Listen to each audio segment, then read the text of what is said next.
Yeah, I don't think Mother knew about this. Uncle Marvin was strangled by his own beard.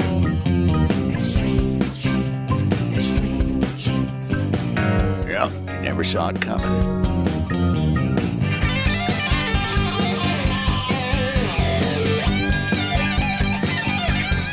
And welcome to America's Family History Show, Extreme Genes and ExtremeGenes.com. Fisher here, your radio root sleuth, on the program where we shake your family tree and watch the nuts fall out. Hello, Genies. It's great to have you back again. Oh, we got stories today because we're going to be talking to Sabin Streeter. He is the showrunner for Finding Your Roots on PBS with Dr. Henry Louis Gates. A new season is underway, and they're getting ready to highlight one of us, an ordinary person looking to find out some of the mysteries of their family. And he will explain how you could sign up potentially to be that person. We'll hear more about that from Sabin in about 10 minutes. After that, we're going to talk to Jen Allen from Family Search International. Yep, she's heading up Roots Tech, and it's back live as well as online this year. So she's got all the information that you want about what's coming up this year in 2023. Really excited about that. I'm going to be there, and I'm sure David Allen Lambert, my good friend, is going to be there as well, the chief genealogist of the New England Historic Genealogical Society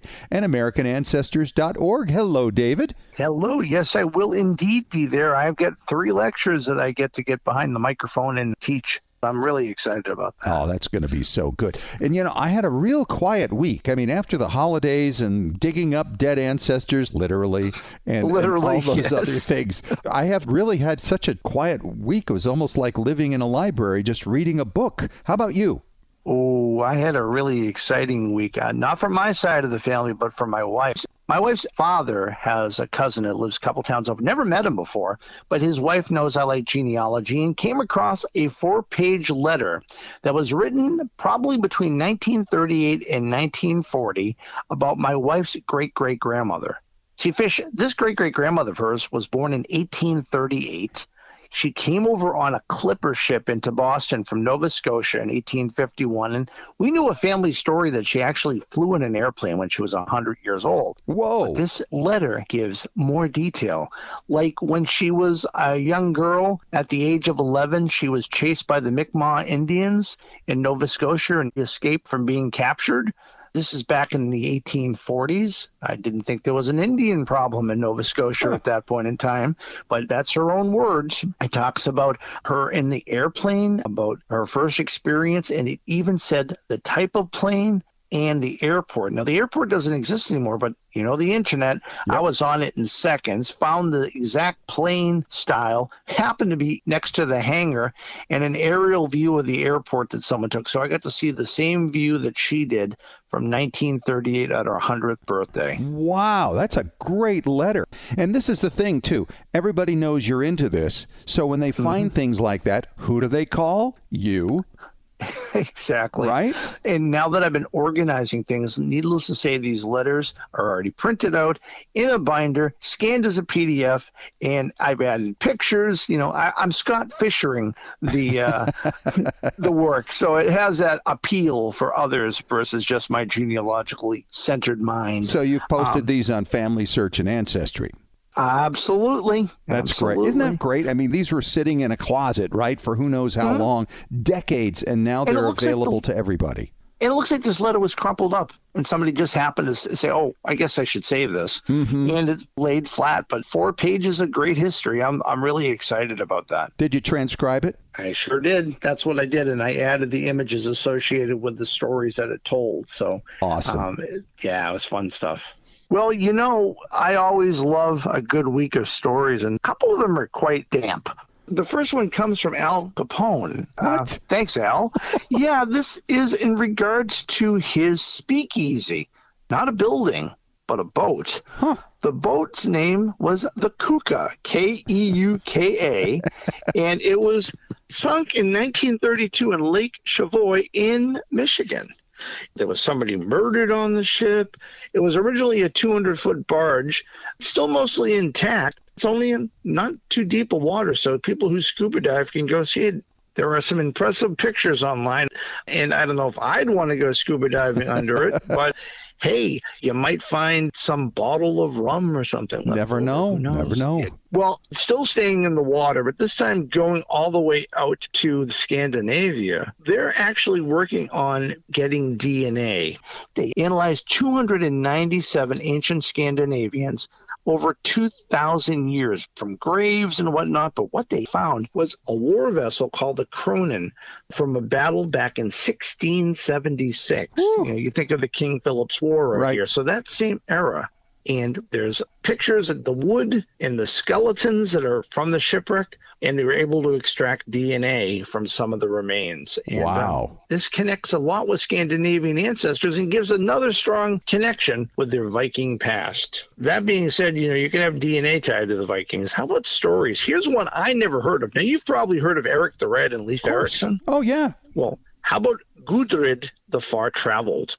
No. It almost sounds like something from Tolkien. Yeah. This is a Viking woman who was overshadowed by her in-laws, Eric the Red and Leif Erikson, and she traveled all the way to North America, and she also walked to Rome. Across Europe? Across Europe, just around 1000 A.D. Unbelievable. She was born in 985 A.D., and they said she died around 1050 A.D. Good long life for back then. Yeah.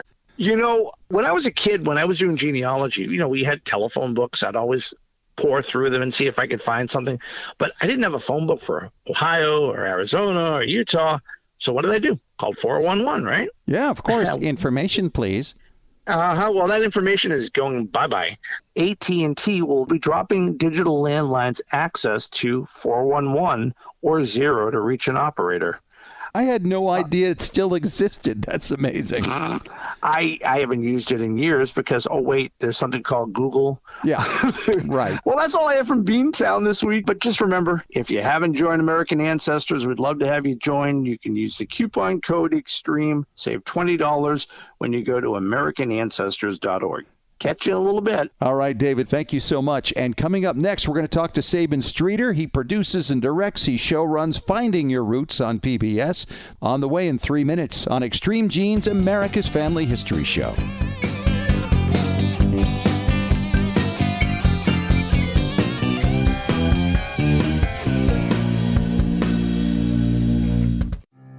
Have you hit a brick wall in your family tree?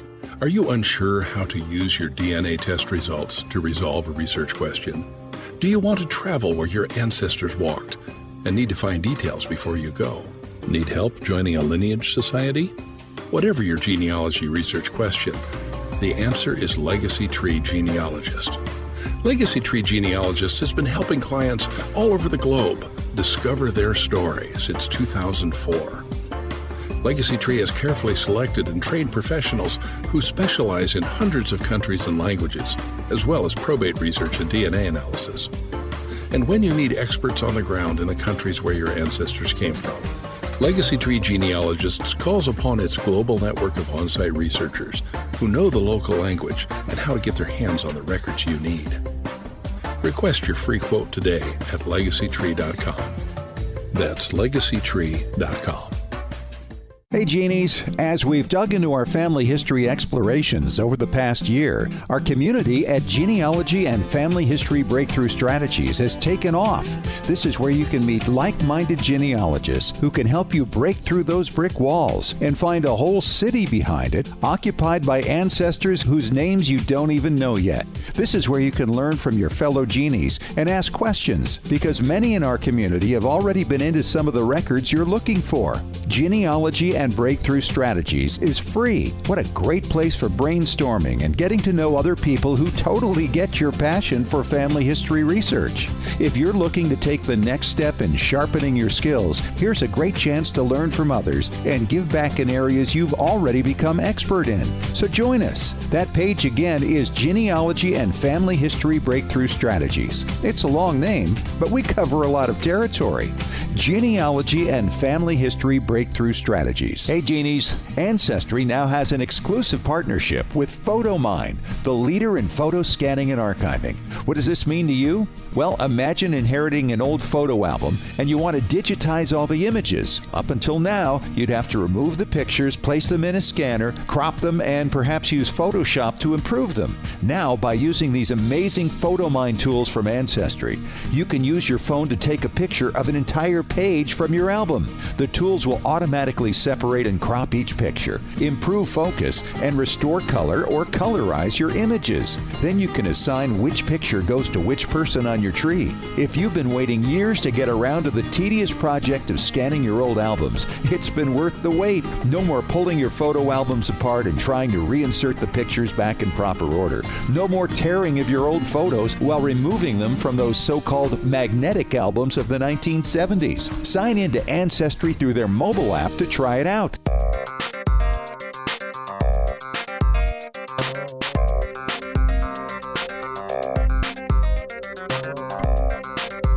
Well, as we start to dig into the new year, it's time to look into what's coming up ahead for us in family history. And of course, we can't get too deep into the new year without talking about our friends over at Finding Your Roots on PBS. And we've got Sabin Streeter on the line. He's the showrunner, which means producer, director. I mean, he does pretty much everything over there. And Sabin, welcome to Extreme Genes. Great to have you back. Thank you. Great to be on again. Thanks so much for having me. Another great season underway here, and a nice little twist this time around. We've been waiting for a long time to see if, one of us, the ordinary people of the world, could get on the show. But I know that doesn't mean we're eliminating the celebrities. Where do we begin? So right now we've begun the broadcast of season 9, which is a 10-episode run that started broadcasting January 3rd, and that'll run through some breaks for PBS's pledge weeks and such forth, but it'll run through basically through late March. And then we are beginning also in the background to shoot season 10, which will be obviously a big season for us, 10th anniversary. Most shows don't get more than one season. No, I know. Most things I've worked on in my career. So we're very excited. And to mark that, we've begun outreach for, and we will continue outreach for, to cast a quote-unquote ordinary person, someone from our audience who wants to be on the show. We've gotten a lot of requests for this over the years, and we've talked about different ways to do it. Obviously, we want to do it in a thoughtful, respectful way. Yeah. A lot of people want to be on the show when you're talking about casting only one. Well, how do you do it? I mean, first of all, what are you guys going to be looking for exactly? Well, so first of all, we talked about it a lot internally, and obviously everybody has a story. That's the principle of the show. Everybody's family tree is interesting. Our belief is we could look at anybody and we would find something fascinating. No question. But it is a challenge to be on camera. Yes, it is. And that is something I think that the audience doesn't appreciate, and that frankly, I don't appreciate enough. Sometimes these guests that we do, who are by and large people who spend their whole lives in front of the media, are really emotionally challenged by sitting down and going over their family history. People who watch the show have seen it can be an uplifting experience, but it can also be a lot of our ancestors went through some very sad things. Devastating sometimes. It can be really devastating. So we definitely want to choose someone who we think will be able to handle that challenge. So that's part of the casting process we were talking to people about. But an initial filter we decided would be people who had a family mystery, because those are often some of our best stories, just in terms of narrative and in terms of engaging with the audience, but also means that they have thought about this for a while when they get to us if there's a family mystery. And it might involve DNA too, which is a nice might involve DNA, which is a great piece of it for us, and might involve surprises that are anywhere from uplifting to devastating, but at least will involve surprises that they are to some extent prepared for. You have a grandparent who was adopted. You have a family story that your great-grandfather wasn't actually the person that the family rumors said it was. You're at least prepared to hear some news. And so that we thought was a good way to get into it. That's a nice filter. We put out a request for people with family mysteries through our website to tell us what the mystery is, tell us a little bit about themselves, shoot a little video and submit it. We're working with a person who does this casting, basically for a living, and she's an expert at this. And we have people on our team sort of working with her and going back and forth on her. We've gotten a ton of submissions already. A big challenge is going to be to whittle it down to one. Sure. And we're in the process of doing that. And wait a minute. Where do coin flips come into this? There may be coin flips. There have not yet been coin flips, but I would not rule out the possibility of coin flips. And I don't mean that in any sense again, it's the basic idea is that everybody's story is interesting. Sure. And there's so many people who've sent charming, funny, interesting, warm, really compelling videos. Already been hard for us to begin to whittle them down. I just can't imagine. I'm glad I'm not on the screening team. That would be very difficult. So among the celebrities you've got this year, where do we begin?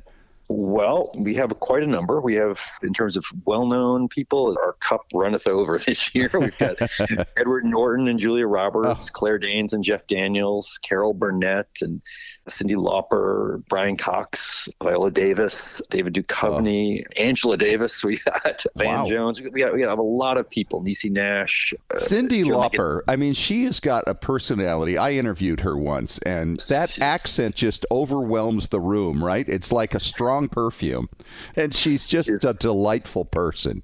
She is really charming and really interesting and really just very much who she is. Yes. I mean, we've had lots of guests who have had sort of ambivalent feelings about certain members of their family, but Cyndi on her mom's side is largely Sicilian, and she feels that the men in her Sicilian family, really mistreated the women. And she's just very, very upfront about it, which is really, I mean, it's bracing in some ways, but it's also, we don't usually get people on the show who are like, I didn't like that person.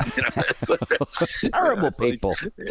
But she's just wonderful. She's so open. I mean, she had a really tough childhood, and she is really just very open about it, and just a lovely person. And her stories are very interesting. She's basically Swiss on one side, Sicilian on the other side, with lots of other things thrown in. It's funny, though, people who have had a tough upbringing, often when they get into family history, there is a healing that comes from understanding why some people were the way they were. Yeah, we do an episode this season with Brian Cox and Viola Davis, and that's really all about that. Both of them also had very, very difficult childhoods, and a lot of it is about what was lost in that process and what it means for those two people to regain it. Let me ask you, Sabin, have some of these celebrities that you've had on over the last 10 years, and actually your show's paralleled mine. I didn't realize we started around the same time. That's funny. That's incredible. Yeah, we'll have our 10th anniversary in July this year. But some of the celebrities from earlier seasons, have they ever gotten back to you and just talked about what they did on the show, what they learned, how that has affected them, that it's still impacting them today? Yes, that's definitely something that's happened. We've had family mysteries. For example, George R.R. Martin, the Game of Thrones author. Yeah. He came on and, he grew up believing that Martin, his last name, was a foreshortening of his father's Italian name, Mazzicola. He believed he was really George Mazzicola. And his grandfather, Louis Mazzicola, who he knew a little tiny bit as a child, but Louis had left his grandmother, had abandoned the family, moved to Florida, had another family of his own, and really wanted no connection. And George wanted to know a little bit about his Italian roots and the Mazzicolas. And he had met this grandfather, Louis, once or twice as a kid, but then he just disappeared. George was very close to his grandmother, who I believe was Irish, who married Louis. Well, when we looked at George's DNA, George didn't have any Italian markers. Instead, he was 25% Ashkenazi Jewish, and there was no explanation for that in his family tree. So as we dug in and tested and whatever, we realized that it wasn't so much that Louis left George's grandmother as that she cheated on Louis with a Jewish man and had George's father, and then he left. So, the family story was that he was like a womanizer who ditched his family for another family in Florida. The reality was his wife had cheated on him, got pregnant with another man, and he moved along. But this story was never passed down by anyone. George had never heard it. George had no idea he's effectively a quarter Jewish. But we were not able to go any further than that at the time of the broadcast. George kept in touch with the show, and Cece Moore, who does our genetic genealogy, she kept looking. I know she never puts anything down. She eventually determined who the man was and got a name and proved it, and we presented that to George in private, and he was delighted. Boy, that'll really change your self-identity, right? I mean, not only to lose the grandfather, but to lose the whole national identity from Italy. Yeah. No, I mean, it was a big deal for him. He's a very sweet guy. He took the whole crew out to dinner after the shoot, and he was just like you'd hit him on the head with a hammer. And that's what this stuff does. That would probably be the most dramatic, but we have had many post-interview interactions. One of the most amazing stories we've done is coming in this upcoming season is a DNA story. This guy, Joe Manganiello, I don't know if you know who he is. No, he was in some early Spider-Man. He's a great actor. But he came to us because on his mother's side, he's Armenian. And he has a great-grandmother and a grandmother who were Armenian genocide survivors. His great-grandmother, basically her entire family was murdered. Her husband and 7 children. And she escaped on foot, caught up in one of these death marches, ended up hiding in a cave, got picked up by the Red Cross and sent to this transit camp. And this was all done by the Ottomans. The Turkish government was murdering these Armenians. But the Ottomans were allied with Germany in World War I. There were German observers and German officers there throughout Turkey. And somehow Joe's great-grandmother became a typist for a German officer at one of these transit camps, had an affair with him, had an 8th child with him, and then somehow he got her on a boat to America. He went back to Germany. Wow. She never saw him again. That baby she had is Joe's grandmother's, Joe's mother's mother. And she's half Armenian, blue-eyed, half German. And the great-grandmother brought back a photo of this German officer and this story, but would never reveal his name. So nobody knew his name. Nobody knew anything about him. And so we were able to identify him. One thing is he had a family of his own in Germany. He was there as a soldier, but he had a wife and 3 kids in Germany. It really blew Joe's mind. And when we looked at his DNA, not only were we able to identify this German great-grandfather, we noticed that Joe's father had some very, very unusual DNA markers. And I won't get into too much detail, but basically, Joe's father thought he was an Italian-American. It turns out he's basically a quarter African-American. That Joe's grandmother had an affair with an African-American. This is going to be a season to remember here, I'm thinking, Sabin. Yeah, it's an incredible episode. With 10 years of this show, Sabin, you guys ought to do some specials where it's just circling around, going back to some of these folks and finding out what it's done to their lives. We have definitely thought about doing that. That's amazing stuff. A fun thing to do. He's Sabin Streeter. He's the showrunner, the producer, the director for Finding Your Roots on PBS. The new season is underway. Another season filming is coming up. You can be part of it. You can sign up on their website, findingyourrootscasting.com. Sabin, it's been great talking to you. As always, please send our best, of course, to Skip Gates, and we look forward to seeing the season.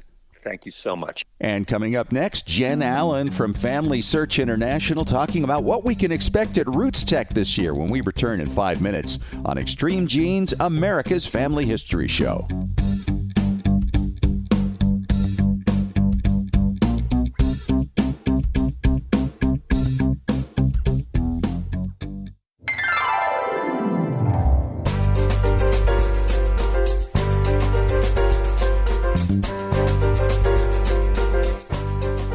Here we go, the most wonderful time of the year for genealogists, of course. As we anticipate Roots Tech, here we are coming up on the 13th year of it, and this time, it's the first time, really, we've got the full virtual version and the in-person version, and it's great to have Jen Allen back from Family Search International.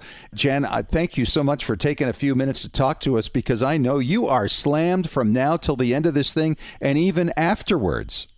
It's kind of a busy season all year, but Scott, I am so excited to be with you again and to share with your wonderful listeners all the incredible things we have in store for Roots Tech this year. 13 years. Can you believe it? I can't. And when I think back to the beginning of this thing, it was really about technology, and it's evolved in so many different ways. And I remember it wasn't that many people that showed up by comparison to even 5 or 6 years in. And to compare it to today, it's ridiculous when you look back at the first year, right?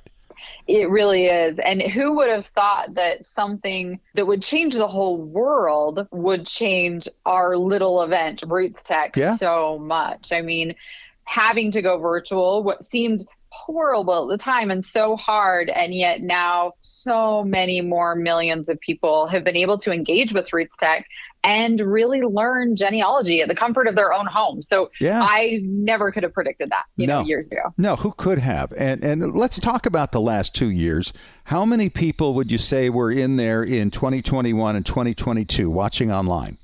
Yeah, so the first year in 2021, we had 1.5 million people from around the world tuning in to Roots Tech during those few days of the virtual event. Mm-hmm. And then fast forward a year later, we did our second all virtual event in 2022 and doubled that. So we had over 3 million people that were tuning in. Wow. Now, outside of that, there were millions more because we shared it on TV in certain markets. We shared it on YouTube, on other social platforms. So that brought in even more millions. But we had over 3 million people join rootstech.org during the event. So just incredible. Insane. So let's think back now to the first year, which was 2011, right? How many people attended in person for that event? Because there was nothing online. No, nothing online. It was all in person. And we had just shy of 2,000 people that first year.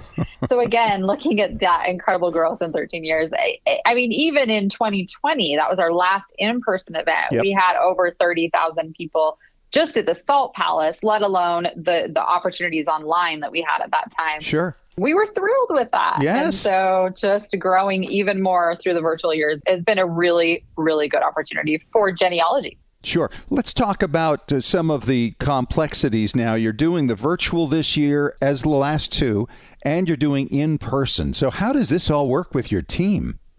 We're not sure yet. We're hoping it will work. We've learned a lot in the last 2 years. And what's been nice is we've been able to focus on that virtual event. So now coming into this hybrid year, that's what we call it kind of internally, is just looking at how to remember what worked back when we were in person, but then add this great flavor that we've learned in the last 2 years and mashing it all together.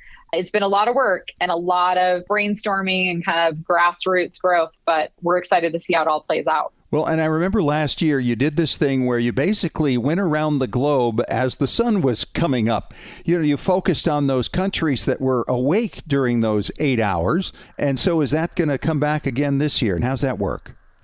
Yeah, it will. Really, what you've come to love about the virtual event will stay. There will be 11 core languages with many classes in languages above and beyond that. We end up having classes in around 30 to 40 languages, which is incredible. So that global aspect of it will stay. You'll even have this year some exclusive keynote speakers only in Spanish or in other languages that will be aired at a time when that part of the world is awake.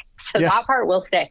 Yeah. Isn't that fun? And let's talk about the classes because we've had hundreds of them in the past. What is that number up to now? Well, now that Roots Tech is all year long and all virtual, we really have a library of thousands of classes that you can now go and search and find and watch specific to your need, whether it's a part of the world that you're trying to research or even a type or a tool or a feature you're trying to use. So there are thousands. And then you'll now be able to see classes in person at the Salt Palace. A few of them will be exclusive. So only those people that come to the Salt Palace will see those classes. Mm-hmm. But there will be hundreds more on the virtual platform as well, especially when you start looking at all of those, again, around the world. Because a lot of classes aren't translated. They are just in the original language in which they are taught. So it's pretty incredible. Well, and with the live event going on, I'm sure there are a lot of people who just want to feel the energy from it happening right now. If people are like me, then they will not want to be putting it off because you just tend to forget about it after a while. And hopefully folks will come around and go, gee, it's August. I want to go to this certain place. I want to research. Let me take a little class online. Let's go to the Roots Tech site. Yeah, that's right. Exactly. And that's what we're building it for is not just an event. The event is fun and we get to gather in person and now virtually. And a lot of people are watching at the same time. But the goal really is to have these great classes by experts in the field available all year long. And by the way, completely free. Yeah, that's the thing. What is the cost to get into the live event this year? So in Salt Lake City at the Salt Palace for a 3-day event, the pass is $98, which, by the way, for any of you who remember, I know you have to brush away the cobwebs, but it was a lot more expensive before. We have really drastically decreased the price because we want to allow anybody to come. If you remember, a one-day pass was $99 2 years ago. So this year you get the whole event, all 3 days for $98. It's a really, really good price. Well, it is. And you can actually meet relatives there by using the app, of course, from Family Search and going through the expo hall and finding out about all the new products. And I got to think, since it's been 3 years since the last live one, there are going to be some products there we've never seen before, which is going to be incredible. So, first of all, keynote speakers. Who have we got? So we are so excited to announce, hopefully you've already heard, but Jordan Sparks will be joining Roots Tech this year as our headlining keynote speaker. I know, right? The youngest to win American Idol. If you just look her up, she is a light of sunshine in her whole life. Everything she talks about is family oriented. And we are so excited to hear from her life's experiences on the stage and really in front of so many people, and have her bring that to light for our people and be inspired by what she's done in her life. That is going to be so fun. And where can people then sign up to get their tickets online? Simply go to rootstech.org. All the information is there for you. Whether you're coming in person or just to the virtual event, you can register for both of those experiences so that when March 2nd comes, you are ready to roll and can watch and participate in all the great experiences. Oh, yeah. And, you know, there's great food there. It's easy access to hotels and things going on downtown. And it's a chance to meet people from all around the world if you've never done this before. And that's right. And for all different levels, too, of abilities. And so this is what makes Roots Tech the biggest family history conference in the world every year. Over and over again. And you get to run it, Jen. Good luck with that. Well, you know, I probably need the luck, Scott. Thank you so much. I don't think so. I think you've shown your skills over many, many years. So, Jen Allen, thank you so much for taking the time to tell us what's going on this year. And we can't wait. What are the dates, by the way, one more time? March 2nd through the 4th, 2023. We are so excited to have you join us. Going to be there. We'll see you then. Thanks so much. And coming up next, David Allen Lambert with another round of Ask Us Anything on Extreme Genes, America's Family History Show.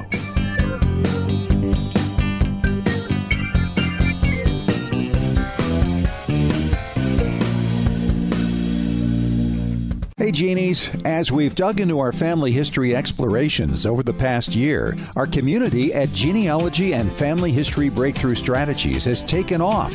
This is where you can meet like-minded genealogists who can help you break through those brick walls and find a whole city behind it, occupied by ancestors whose names you don't even know yet. This is where you can learn from your fellow genies and ask questions, because many in our community have already been into some of the records you're looking for. Genealogy and Breakthrough Strategies is free. What a great place for brainstorming and getting to know other people who totally get your passion for family history research. If you're looking to take the next step in sharpening your skills, here's a great chance to learn from others and give back in areas you've already become expert in. So join us. That page again is Genealogy and Family History Breakthrough Strategies. It's a long name, but we cover a lot of territory. Genealogy and Family History Breakthrough Strategies. Have you hit a brick wall in your family tree? Are you unsure how to use your DNA test results to resolve a research question? Do you want to travel where your ancestors walked and need to find details before you go? Need help joining a lineage society? Whatever your genealogy research question, the answer is Legacy Tree Genealogist. Legacy Tree Genealogist has been helping clients all over the globe discover their story since 2004. Legacy Tree has carefully selected and trained professionals who specialize in hundreds of countries and languages, as well as probate research and DNA analysis. And when you need experts on the ground in the countries where your ancestors came from, Legacy Tree Genealogists calls upon its global network of on-site researchers who know the local language and how to get their hands on the records you need. Request your free quote today at legacytree.com. That's legacytree.com. Genies, our friends at BYU TV have a new series out created just for us, family historians. It's called How I Got Here. It's a fast-paced travel show where young adults accompany their immigrant parents back to where they came from, their countries of origin. These are 10-day trips of a lifetime where these parent-child duos relive the sacrifice, struggle, and circumstances that led their families to leave to where they are now. There's a new episode every week with visited countries including Italy, Serbia, Mexico, Chile, Israel, Slovakia, and Ghana. BYU TV is on Roku and Fire Stick, online at byutv.org, or through the BYU TV app. How I Got Here is available now with a new episode every week. Feel the impact this journey has on those who grew up not knowing. And just a warning, keep a box of Kleenex nearby. You're going to need it.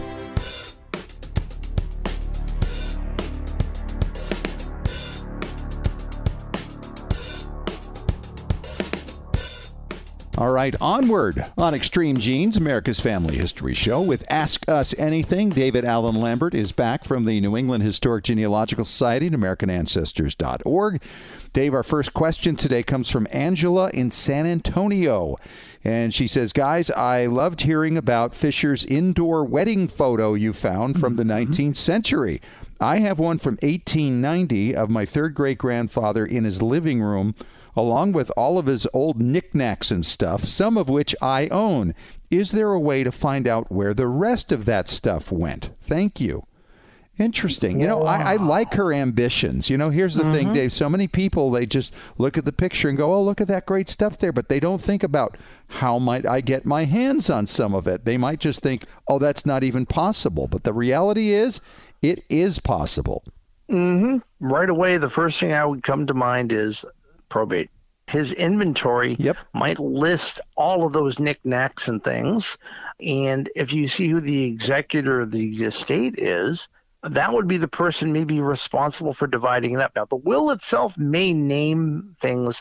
My daughter gets my china set. My son gets my rocking chair. Besides money and land, there are sometimes individual things that are divvied out. Family Bibles. Exactly. That's the most important thing, really. The thing about the photograph, if you can zoom in really, really close on all of the items and make individual pictures, I would create a page on social media like Facebook for your cousins and say, does any of this look familiar? His descendants might have this stuff in their attic. The other thing which could be kind of fun, try to figure out what it is and go on to our favorite website, eBay, and buy something for yourself and replicate your great ancestors' living room. Right, or possessions. I actually did that with my firemen. My great-grandfather was a volunteer fireman in New York in the 1850s and 60s. And when I found out that his veterans organization would go to other towns and march with the locals, they typically exchanged ribbons and little commemorative medals. And sometimes on eBay, I would find that the people who had these medals and ribbons, they passed them down to descendants who put them up online. And I've bought several of these things from the very events that I know my great-grandfather was involved in. So while I don't have his medal badge from that event, I have one of the medal badges that was handed out, and he would have had the exact one. That's exactly what I did with my Canadian great-grandfather fish. I knew what medals he received from his paperwork, and I bought those Canadian World War I medals, and I put them in a shadow box, and I know exactly what would have been his. Yeah, there you go. Great stuff. You know, I've had a lot of times where I remember going into someone's house and saying, who owned that? Oh, well, that was a candy dish given to me at my wedding. So, you know, one of the things about our possessions is that usually an inventory was done after you're dead. Why not create an inventory of your really most important family heirlooms, like an inventory and a probate, and write down where you got it? Who owned it? Did it belong to your grandparent or your uncle? And that way you take pictures of it, you put it and make it a visual item, and then you put it with your last will and testament.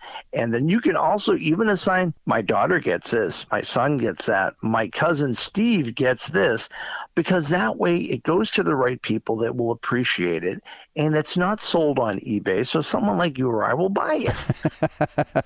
Well, that's true. And, you know, you can make little books of this out of Snapfish or some other great site. you'll find that there's just a lot of great ways to make sure that people understand what they have in their hands so it doesn't get thrown out or, as you mentioned, show up on eBay for somebody else to enjoy, not knowing the backstory or who owned it. So great question. Right. We got another question coming up as we continue with Ask Us Anything in 3 minutes on Extreme Genes, America's Family History Show.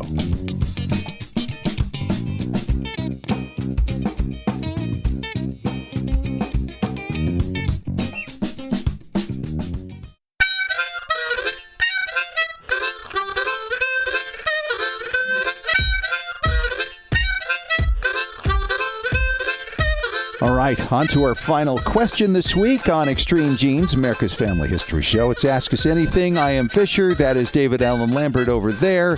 And this question comes from Pittsburgh, Pennsylvania, David. It is Nikki, and she says, Fisher and Dave, I was recently in Salt Lake City at the Family History Library Family Search Center and found several old books on ancestor families.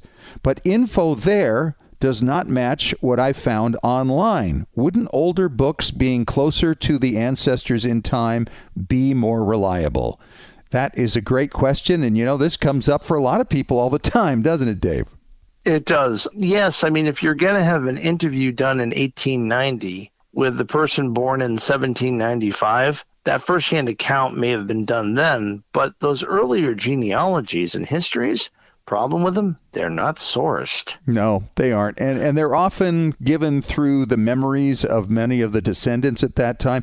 We talked about eBay last segment. I've seen some of those letters that were sent to create some of these old histories back in the day. People would write down their data, the names of their parents, that type of thing. But they didn't use original documents. They didn't use church records. There weren't any vital records commonly before the mid-19th century. And I go through this, and I'm sure you do too, Dave, where you'll go on the Family Search where it's a wiki model.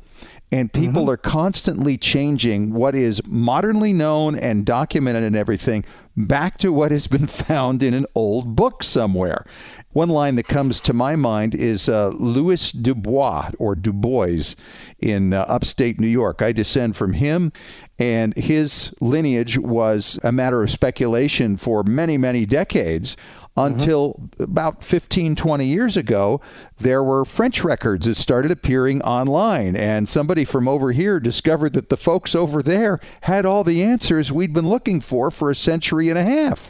So they gathered all this information, disproved all these old books that had been created. And as a result of that, you get the information up, and then people start going in and changing it based on the old books again. It's enough to make you pull your hair out, and they want to document it saying it's in the book.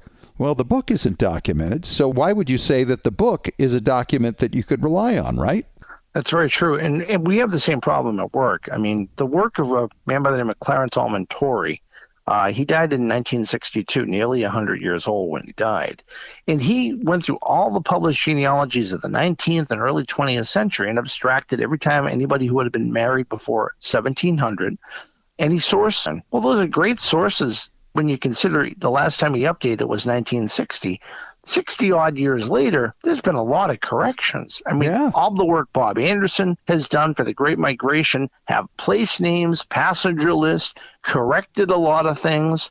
So you really can't rely on a book from 1923 if there's a new one in 2023 that supersedes it if that's done well. Right. And you could say the same thing about county histories that were very commonly done in the latter part of the 19th century, early part of the 20th century. A lot of stories passed down to the people who were living at that time. And it's kind of like a game of telephone. Things get a little twisted. Dates aren't quite right. Names aren't right. So, they are great for clues. And sometimes there are some real nuggets in there you won't find anywhere else. But you've got to research them and make sure that information is accurate. So in answer to your question, Nikki, no, because they're closer to the ancestors in time doesn't make them more accurate. There are many more records available to help document those things now than ever before. So thanks for the question. David, thank you for your contributions again today. We'll talk to you again next week. I look forward to it, my friend. All right. And that is our show for this week. Thanks so much for joining us. Want to hear about Finding Your Roots on PBS or The Coming Roots Tech? Then you're going to want to listen to the podcast on Apple Media, iHeartRadio, TuneIn Radio, extremegenes.com, and wherever fine podcasts are found. We'll talk to you again next week. Thanks for joining us. And remember, as far as everyone knows, we're a nice, normal family.